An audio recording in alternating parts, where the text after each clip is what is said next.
2022 is right around the corner. It's on the horizon. And as 2021 comes to a close, it's time for me to go over my top 10 best movies of 2021.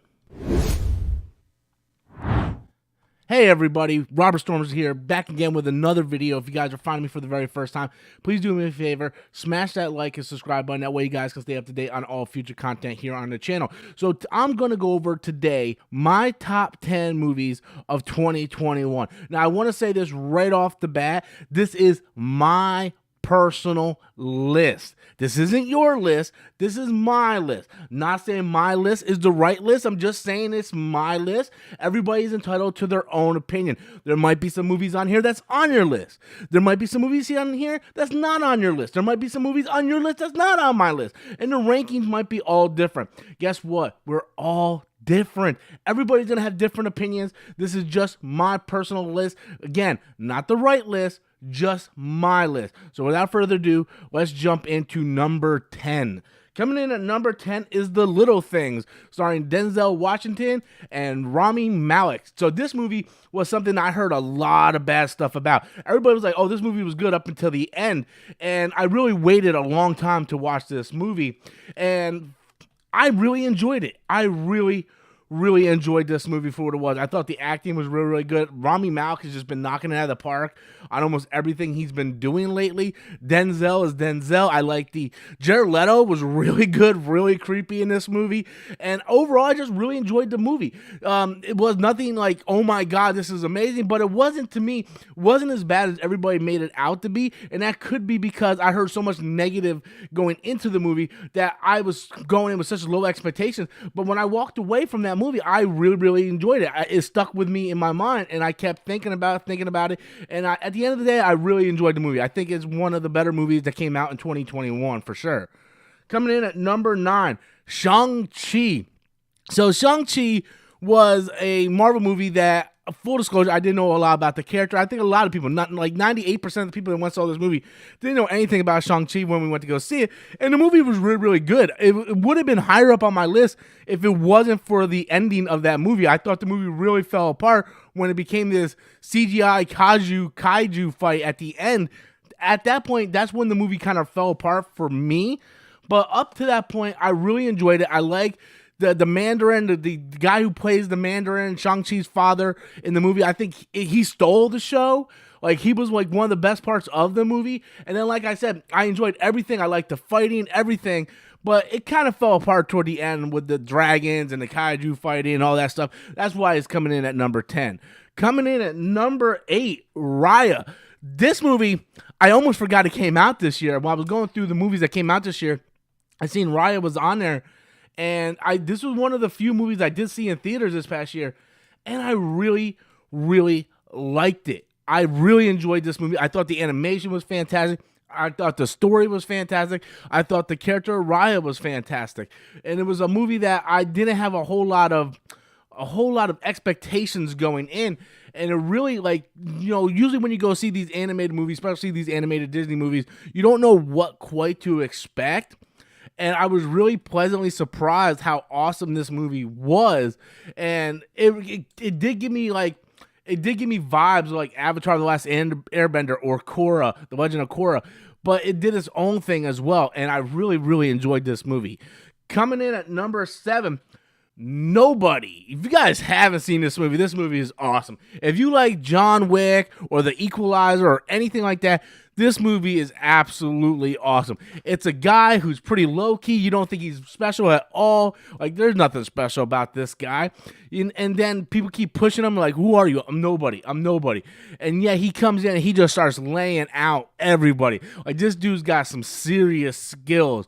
So if you are a fan of John Wick, The Equalizer, or even Taken, this is a movie I think will appeal to you. I was pleasantly surprised. Didn't know anything about this movie.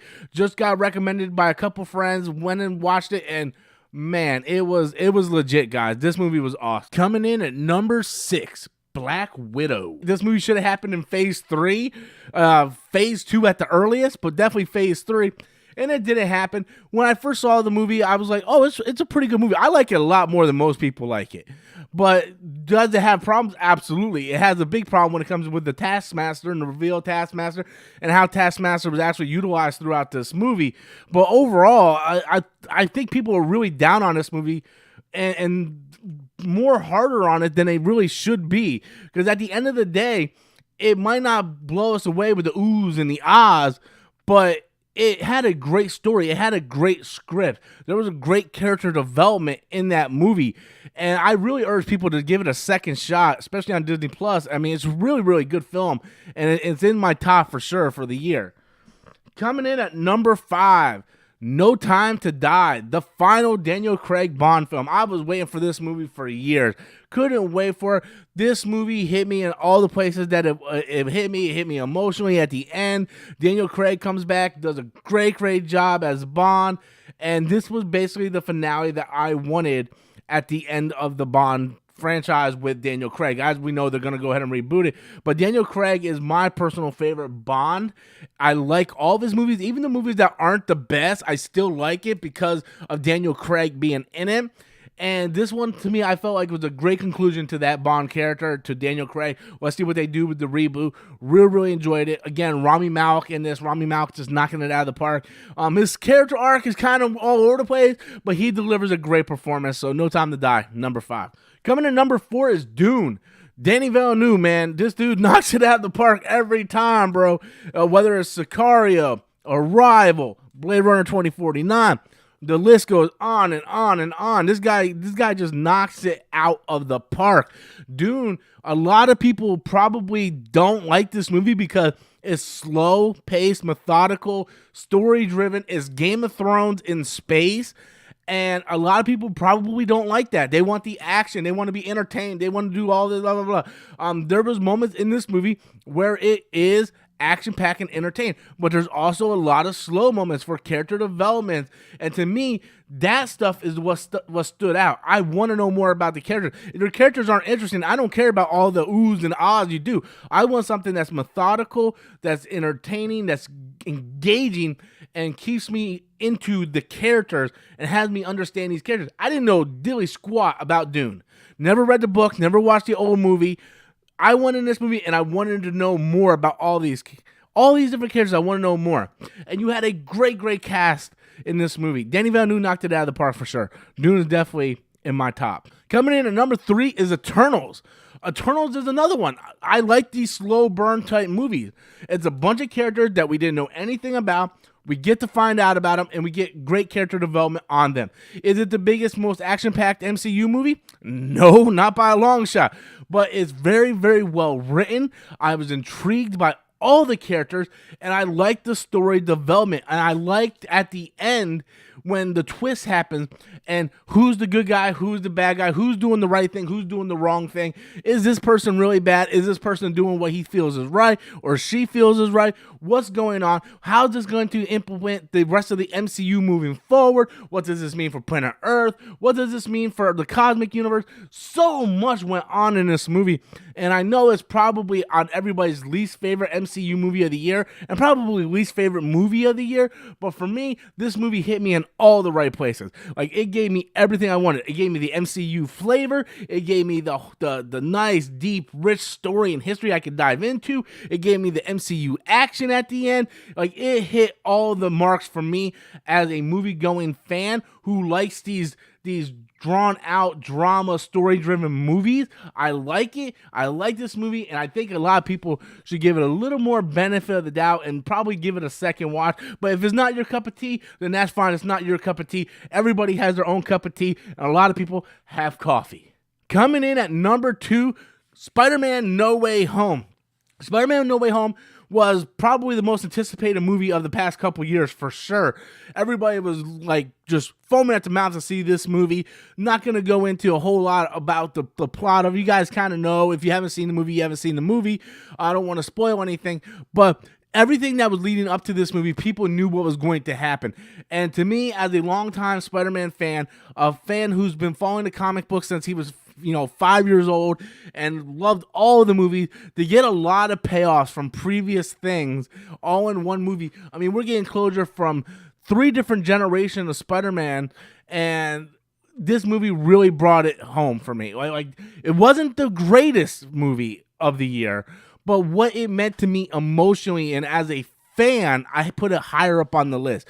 There are movies on my list that I think are technically better and superior than Spider-Man No Way Home, but Spider-Man No Way Home is higher up on the list because of the connection that I have with the character and what it means to be a Spider-Man fan. If you're a Spider-Man fan, you're going to love this movie. This is like the Avengers for Spider-Man. So with that said, just being able to see the characters that I love so much and get closure to certain things that I've been wanting closure for, this is definitely high up on my list just for those reasons alone. Coming in at number 1, Ghostbusters Afterlife. Ghostbusters Afterlife is my favorite movie of 2021. I say that with no apologies whatsoever. I've been a Ghostbusters fan since I was in kindergarten. Love Ghostbusters, love the original Ghostbusters. I was so disappointed with 2016 Ghostbusters. To me, that isn't Ghostbusters at all. And for Ghostbusters Afterlife to come out and be that third film that we wanted, I never cried so much in a movie in my life. That movie brought me to like ugly crying tears. Like the way that movie it was a love letter to the original Ghostbusters. Also, bringing up the future. The little girl who played the little Phoebe, give that girl an Oscar nomination. That girl was amazing. This movie I had expectations. This movie exceeded my expectations.